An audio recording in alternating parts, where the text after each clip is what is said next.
Bizarro say, don't stay till end of video to see who not win comic giveaway. Oh. Whatever Happened to the Men of Tomorrow, Part 2. So, when we last left off, Siegel and Shuster had sold the rights to Superman to National Publications for $130 and a 10-year contract for employment, writing, and illustrating the Superman comics. The first lawsuit by Siegel and Shuster against National Publications was in 1947, and it was primarily started because National illegally used a character, Superboy, that Siegel had created in 1939. They did this while Siegel was serving in World War II. You see, in 1939, in an attempt to increase his salary intake on the character of Superman, Siegel created Superboy. It was the same character as Superman, just earlier in his history, focusing on his adventures in Smallville. But because he had a different name, Siegel could sell it as a separate character to National. National turned him down twice for the characters in 2 years. They said no to Superboy twice. Then he was conscripted into World War II in 1943. He didn't see any combat. He was actually stationed in Hawaii and mostly did writing for military publications like Stars and Stripes. But during the war, he was informed through a letter from Shuster that National had written and published a Superboy story. Where was Shuster at the time? Schuster was home. He didn't get eyes? I think because of his eyes, he didn't go to the war. Right. He actually illustrated the Superboy story. So they used the concept of Superboy without his permission. Siegel's permission. And they had Schuster illustrate it. Right. And it was actually written by a ghostwriter. But at the time, National owns the rights to Superman? They own Superman. They did not own Superboy. So could they have went somewhere else and sold Superboy? Maybe. If I don't it's think... considered a different character and they turned him down twice, right? Couldn't he have went to another company and said, listen, I have this? I don't know. I don't know what that would have created, right? That could have created some crazy... But it could have, if they're turning him down, why not go sell it somewhere else? Yeah. That would be interesting to see if he ever tried to sell it, the idea of that to someone else. And they were like, well, no, we don't want to. Right. And National wasn't as big as... They weren't as big as they became later. No, they're not a giant as they are now. But they were able to pretty much put Fawcett out of business. Yeah. Well, after the war. But it took a long time now. Yeah, it did.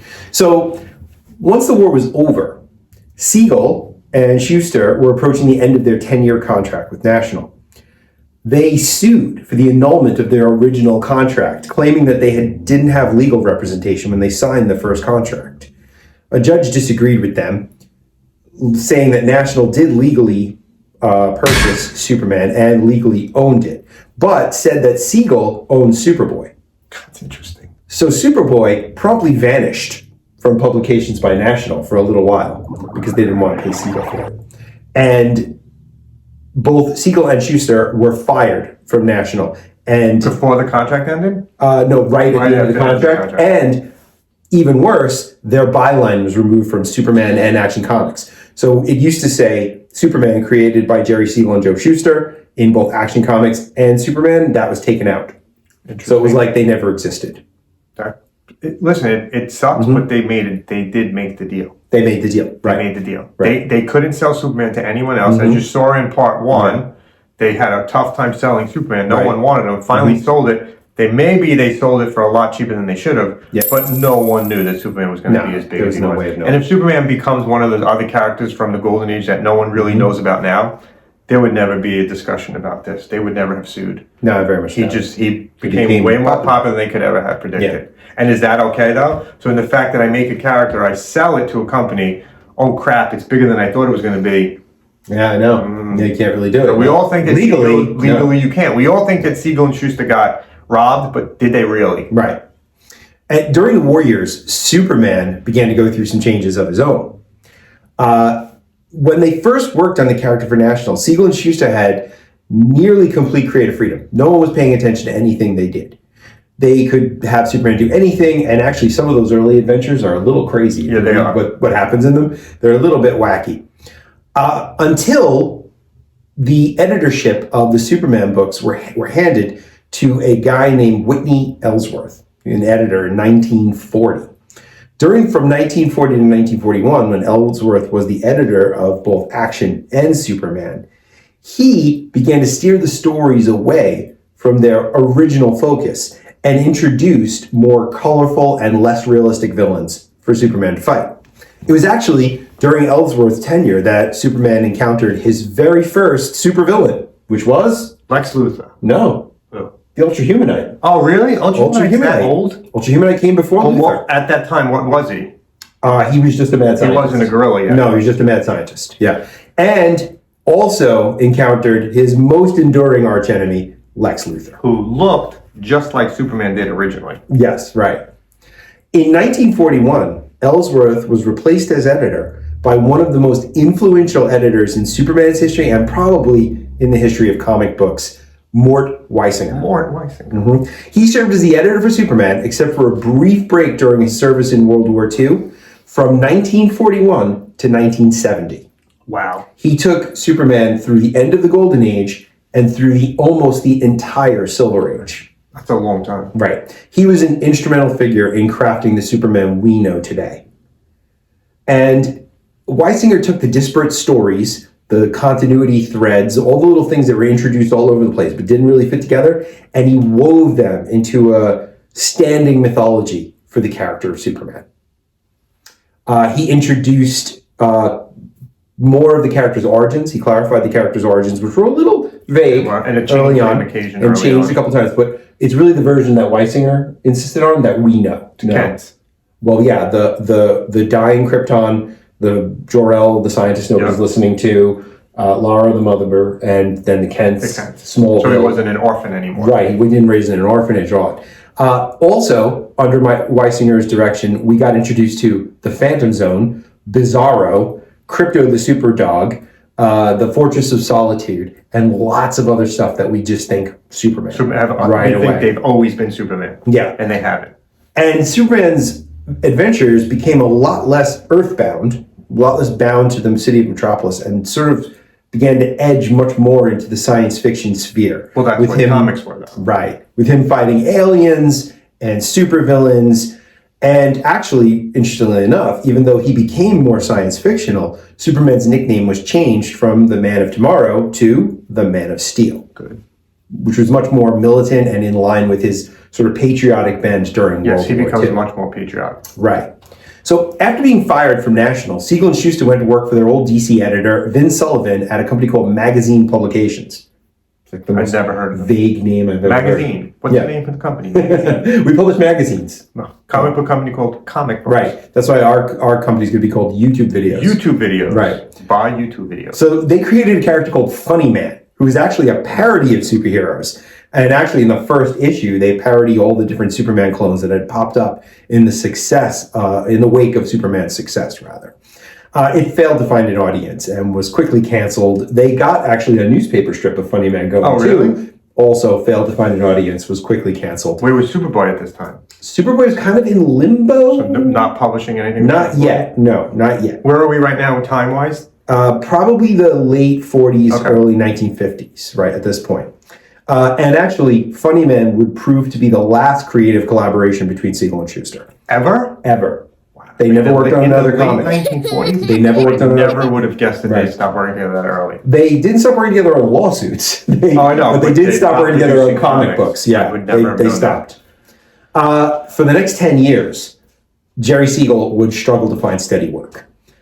He worked sporadically for different strips, did a bunch of short-lived jobs as an editor for a company called Ziff Davis, but their comic book division was closed after a year. Is he that good of a writer? Like, in all honesty, if you really break down, I don't know. The creation of Superman is a great. It's monumental in the history of not only comic books, but in the history of pop culture in this country.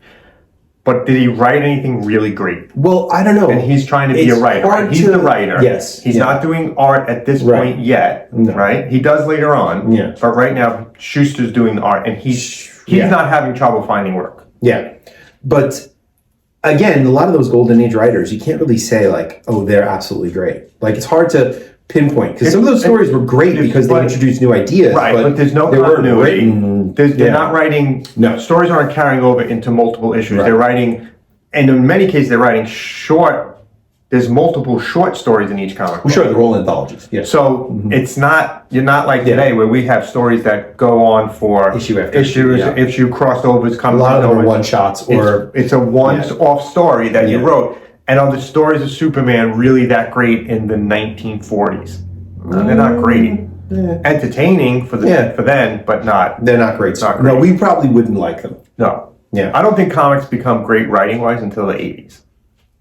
They get better. Late 70s, early 80s. Some of the 60s stuff is pretty good. Some of it's out there, though. Yeah, but it's fun. It's a lot of fun. Fun, but it's not great writing. So after he left Zip Davis, Siegel was back out looking for work. Okay. He and his family fell on hard times. By 1959, they were all living in a one-bedroom apartment on Great Neck, Long Island.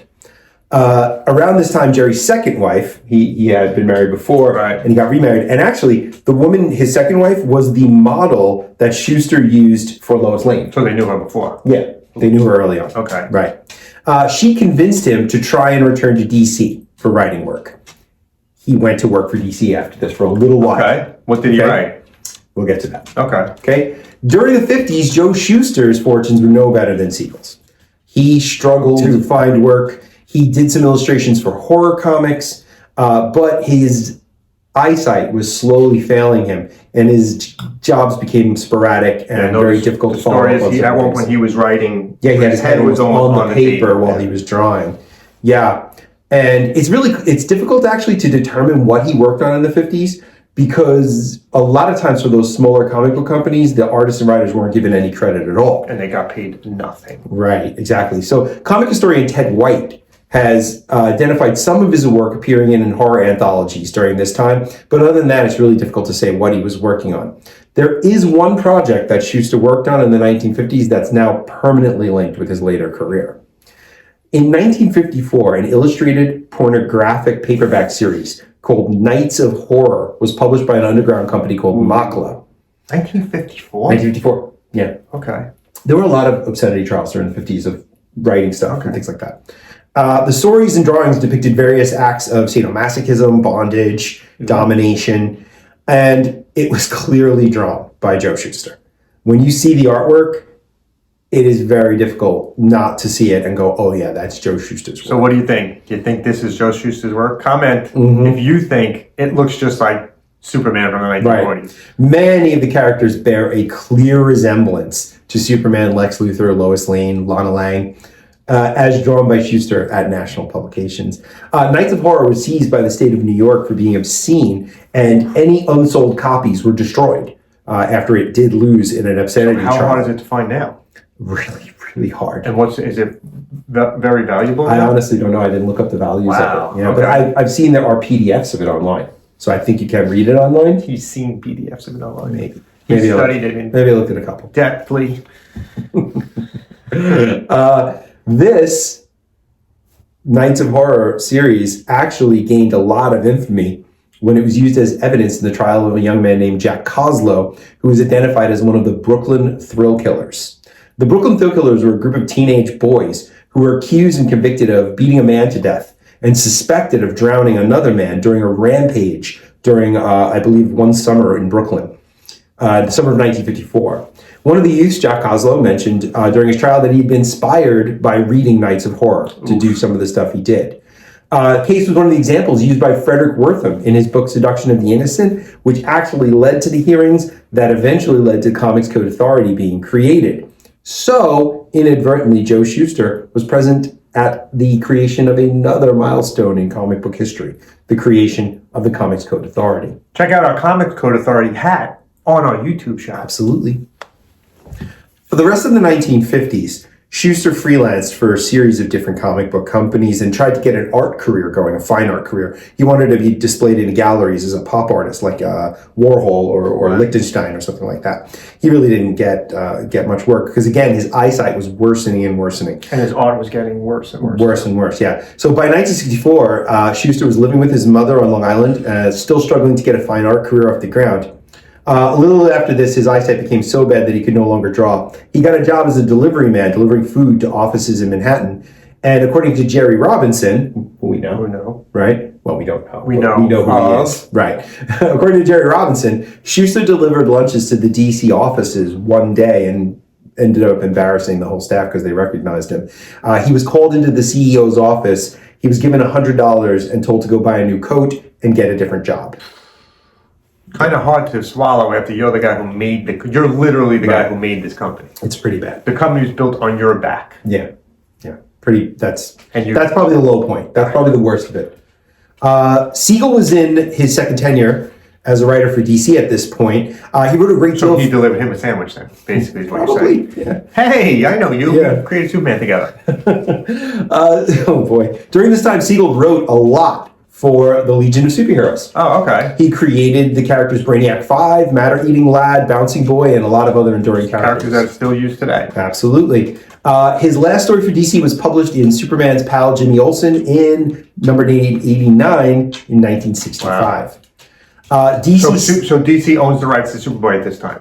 Yeah? Yeah, No. he ended up selling them. Yeah. That's for both of them though, right? Right. Mm-hmm.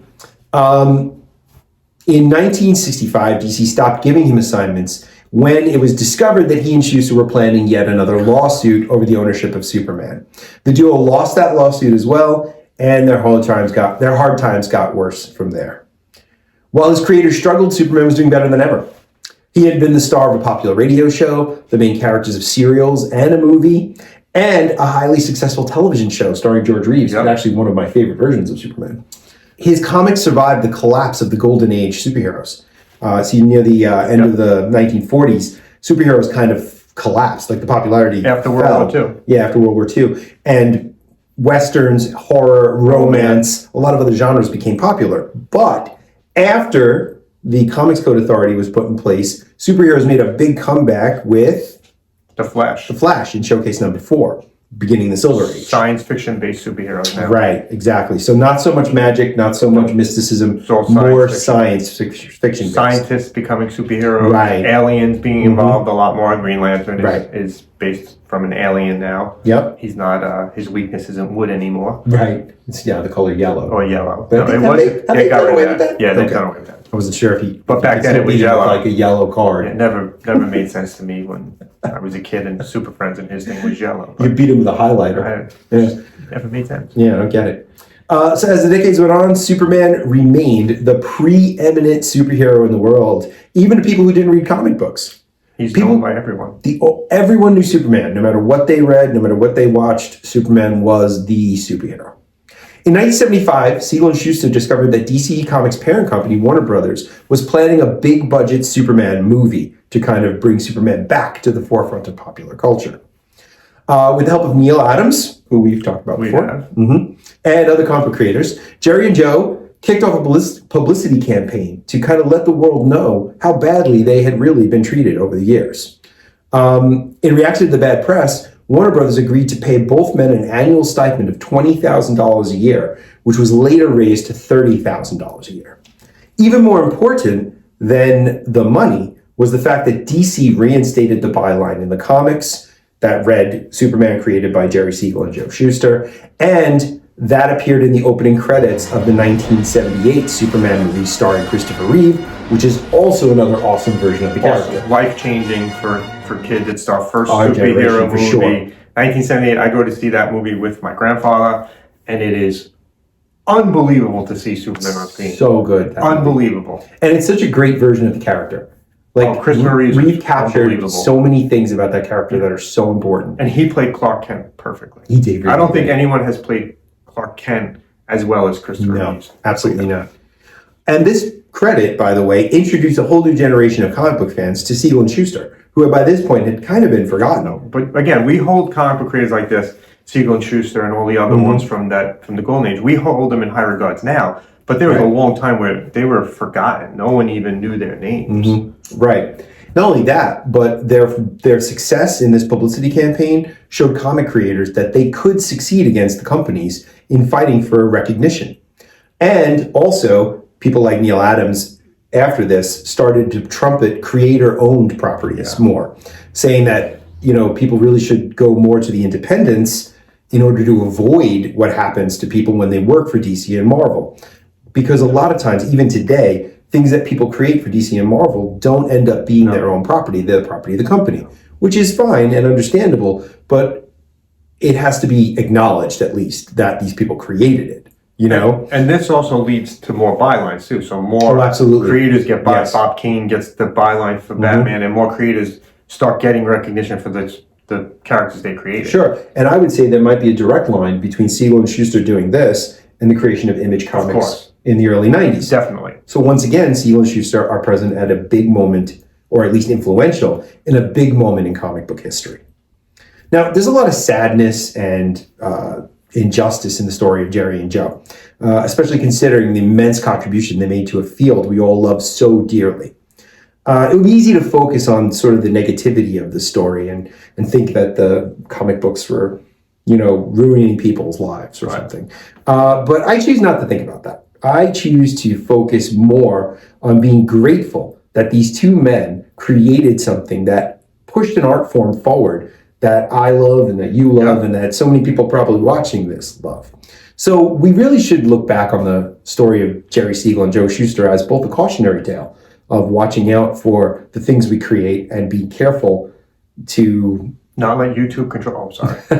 not let anyone control our creations too much, but also be really, really grateful to the contribution. Do we own the rights to the show, or do they own the rights to the show? I have no idea. Oh. We should probably know. We should probably look into that. But honestly, if there was no Siegel and Shuster, we would not have the comic book industry we currently have today. Not only because of their creation of Superman, but as their influence over the years on many other things that helped shape the way the comic book industry is today. Right, and I mean, I talk about comics on the internet because it's an art form I love, and without Siegel and Shuster, it wouldn't be the art form that I love. We're not talking about this. Right. So that's it. Thanks for listening, and I hope you learned something about Superman and about Siegel and Shuster and about a bunch of other things. Let us know if you really like this, because we can do more videos like this where we look at a creator and the history of how the person became a writer or an artist and everything that they've done throughout their career. Or even tracing the history of a character. We enjoy making these, and hopefully you enjoy watching them. Let's spin the wheel to see who the winner of our stack of comic books are.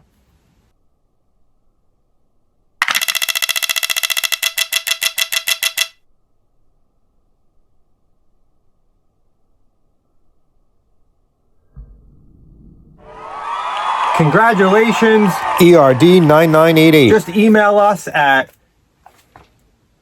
collectorsconfessions@gmail.com. We'll need your address and we'll mail this out to you right away. We'll be doing more contests like this, so make sure you're a subscriber. You can only win if you're a subscriber. Congratulations. Love what you collect. Collect what you love. We'll see you next time.